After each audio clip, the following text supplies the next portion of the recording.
అందరికీ నమస్కారం.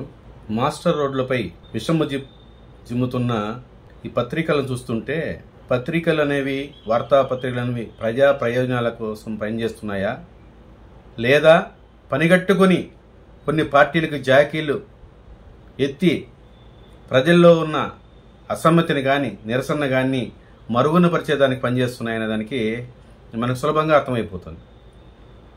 Master plan రోడ్లు తిరుపతిలో ఒక విప్లవం. చాలామంది అనుకున్నారు వేయలేరు వైసీపీ వాళ్ళు రోడ్లు వేయలేరు అని.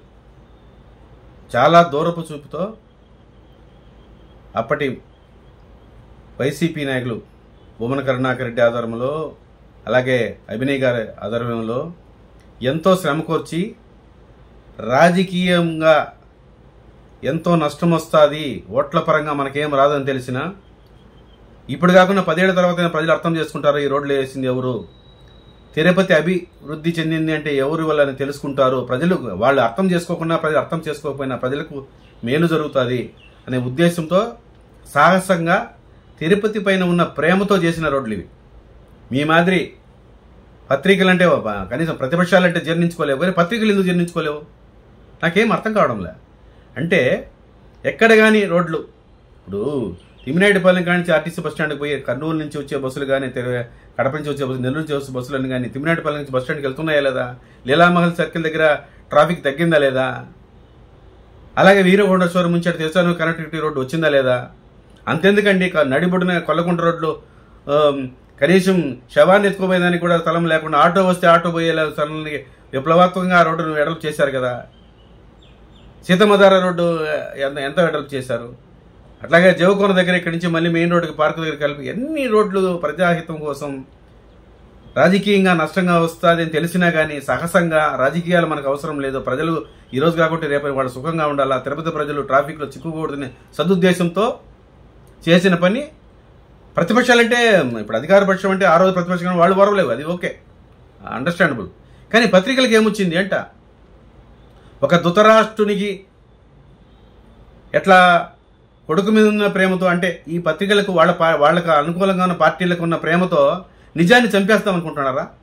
అంటే మీరు పత్రికలను ఎవరు నమ్మడం లే, మీ క్రెడిబిలిటీ పూర్తిగా నశించిపోయింది. కాబట్టి మీరు ఏం రాసినా ప్రయోజనం లేకుండా, కాకపోతే రోడ్లపైన అభివృద్ధి పైన లేకపోతే విషయం చిమ్ముతా ఉంటే ఒక ప్రతిపక్ష పార్టీగా పత్రికలకు వాళ్ళ బాధ్యతను గుర్తు చేసే బాధ్యత రాజకీయాల్లో ప్రజాస్వామ్యంపై నమ్మకం ఉన్న మాలాంటి వ్యక్తుల పట్ల బాధ్యత ఉంది. కాబట్టి మేము చెప్తున్నాం. మేము కూడా పత్రికల్లో పనిచేస్తాం, ఎవరి దగ్గర టీ కూడా తాగల. కానీ ఇప్పుడుండే వాళ్ళు ఎలా ఉన్నారో, ఎవరి కోసం పనిచేస్తున్నారో, విలేకరులు కనీసం సొంతంగా రాసుకుని వాళ్ళ వార్తగా రాయగలిగే శక్తి ఉందా అనేది విలేకరులు గమనించుకోవాలి. అంటే యజమానులు వాళ్ళకి ఎంత స్వేచ్ఛ ఇచ్చినా వాళ్ళు గమనించుకోవాలి. ఎందుకండి అంత? ఇప్పుడు మీరు కొన్నిసార్లు ఏమన్నారు, 2-3 సార్ల ఓన్లీ పార్కింగ్ ఉపయోగపడుతుంది. పార్కింగ్ ఉపయోగపడతా ఉంటే ఇప్పుడున్న ప్రభుత్వం ఏం చేస్తుంది? కట్టడి చేయాల్సిన ప్రభుత్వం 10 నెలల నుంచి చేతులకు మీ అధికారం 1 సంవత్సరం నుంచి వచ్చింటే అది కూడా మేము రోడ్లు వేసి వాళ్ళు చూస్తారా? రోడ్లు వేసి వాళ్ళు వచ్చి ఇక్కడ కారు నిలబకూడదని ఇంకేం పని లేదా? అది చేయాల్సిన బాధ్యత ఎవరు? అధికారంలో ఉన్నవాళ్ళు. ఆ బాధ్యత గుర్తు చేయాల్సింది అధికార పక్షానికి, లేకపోతే ప్రస్తుత ప్రభుత్వానికి చేయాల్సింది ప్రభుత్వం ఫెయిల్ అయిందని రాయాలి. మీరు ప్రభుత్వం విఫలమైంది, మాస్టర్ ప్లాన్ రోడ్ల నిర్వహణలో విఫలమైందని రాయగలిగే పత్రికలు రోడ్లు వేసిన వారిని విమర్శించడం ఎంత దారుణం అండి. ఈరోజు ఎక్కడికి పోయినా ఆటో నగర్కి ఇక్కడి నుంచి తిమ్మినాయుడుపాలెం నుంచి పోవాలంటే లీలామహల్ 2 కిలోమీటర్లు, అట 2 కిలోమీటర్లు బస్టాండ్, అటు తిరిగి మళ్ళీ ఆటో నగర్ పోవాలంటే 6 కిలోమీటర్లు పోవాల్సింది ఇప్పుడు 1/2 కిలోమీటర్తో పోతుంది. ఇదంతా మీకు కనపడడం లేదా? ఎందుకు మీరు ఇంత కడుపు ఉబ్బరము పత్రికలకి? వాళ్ళకి అధికార పక్షానికంటే ప్రతిపక్షాలు ఏం చేసినా ఉండొచ్చు, కానీ ఇప్పుడు ప్రతిపక్షం కరెక్ట్గా అధికారంగా ఉన్నప్పుడు చేసిన పంచి పనులను మీరు ఎందుకు జీర్ణించుకోలేకపోతున్నారు? ఇప్పుడు ఈ రోడ్డు నిర్వహణ మున్సిపాలిటీ బాధ్యత కదా. అంటే ఒకసారి అధికారులు దిగిపోయిన తర్వాత వాళ్లే రోడ్లు గుడుస్తా, వాళ్లే ప్యాచ్లు వేసుకుంటా ఉంటారా? ఎక్కడ కానీ రోడ్లు కానీ ఎక్కడ కానీ మరమ్మతులు చేయాల్సిన అవసరం అయితే సదరు కాంట్రాక్టర్కి బాధ్యత ఉంటుంది 1 year 2 years. అది మరిచి మున్సిపల్ పరిధిలోని మున్సిపాలిటీ వాళ్ళ కమిషన్, మున్సిపల్ కార్పొరేషన్ వాళ్ళ బాధ్యతలను, అధికార పక్ష బాధ్యతలను, తిరుపతి ఎమ్మెల్యే గారు చేయాల్సిన బాధ్యతలను ప్రతిపక్షాలకు నెట్టి ఏమి మీ పత్రికలు అంటే పత్రికలు అని కూడా ఒక పత్రిక రాయడం వల్ల ఎందుకు మీకు అంత ఇబ్బంది కలుగుతుంది?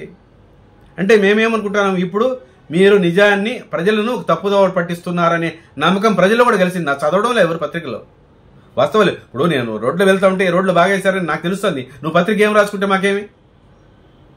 ఎవరైనా రోడ్లు ఈవెన్ అధికార పక్షం ఈ రోజు ఉండి తెలుగుదేశం ఉమ్మడి కుటుంబ ప్రభుత్వం కూడా బేష్ అభినయ్ గారు చేసిన పని బ్రహ్మాండంగా చేశాడు, ధైర్యంగా చేశాడు అని మెచ్చుకొని లోపలైనా వాళ్ళ మనసుకైనా వాళ్ళు మన సమాధానం చెప్పుకోవాలి కదా.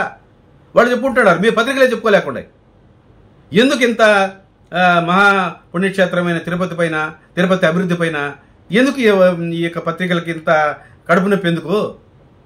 ఏమన్నా ఉంటే అధికార పక్షం తమ బాధ్యతలను తెలియజేయండి.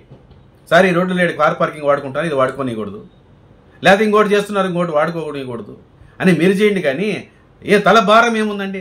రోడ్లు వేసిన తర్వాత మెయింటైన్ చేయాల్సిన తలకు మించిన భారం ఏముంది? ఏమి తిరుపతిలో మున్సిపాలిటీకి డబ్బులు లేవా? ముక్కుబిండి ప్రజల దగ్గర వసూలు చేయడం లేదు పన్నులు?